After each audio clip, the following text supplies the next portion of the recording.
जननायक राहुल गांधी जी भारत की आवाज है, लोकसभा में प्रतिपक्ष के नेता हैं और हर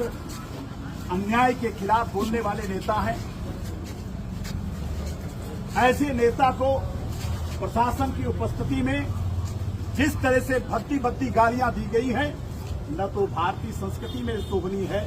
न लोकतंत्र में वो शोभनीय है। और जिस तरीके से संविधान और लोकतंत्र की धज्जियां उड़ाई गई हैं, और सुबह मैंने उस वीडियो को देखा है जिससे मैं आहत हुआ हूं। और आज तो मैं केवल यहां पर धरना देकर के अपनी बात कहने आया हूं, लेकिन आज के बाद मैं जनपद के कोने कोने में जाऊंगा और इस अपमान को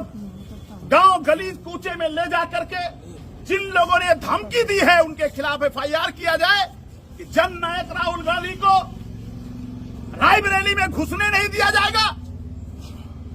ये कैसी हिम्मत हो गई है और कैसी धमकी दे दी कि अगर एक लोकसभा के सांसद को और विपक्ष के नेता को अगर इस तरह से धमकी दी जा सकती है तो रायबरेली किसी की जागीर नहीं है। सत्ता में रहकर इतना घमंड और अहंकार, जननायक राहुल गांधी को रायबरेली के रोकने के लिए जिस तरीके से बेहूदी बातें कही गई हैं, उन बेहूदी बातों को मेरा जैसा नेता बोलने की स्थिति में नहीं है। लेकिन वो वीडियो जिस तरह से चल रहा है, मेरी प्रशासन से भी गुजारिश है उस वीडियो को रोका जाए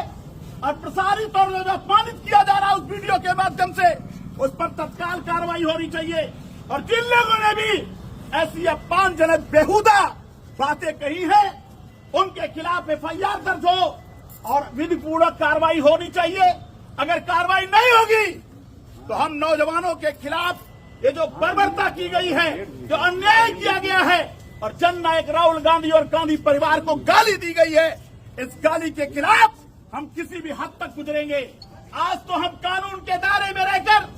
जिलाधिकारी के माध्यम से अपनी बात कहने आए हैं, लेकिन अगर हमको न्याय नहीं मिला तो हम सड़क से लेकर के गांव गली कूचे तक पहुंचेंगे और अपनी आवाज को लोकतांत्रिक तरीके से, ये महात्मा गांधी का देश है, ये बापू का देश है, ये बाबा साहब अम्बेडकर का देश है, ये लोहिया का देश है, ये संविधान से चलने वाला देश है। इसमें ऐसी गुंडागर्दी बर्दाश्त नहीं की जाएगी। आप धरना प्रदर्शन कर सकते थे, लेकिन ऐसे नेता को, जो लोकप्रिय विपक्ष का नेता है, उसको ऐसी गाली अगर दी जाएगी और कानून अगर अपना काम नहीं करेगा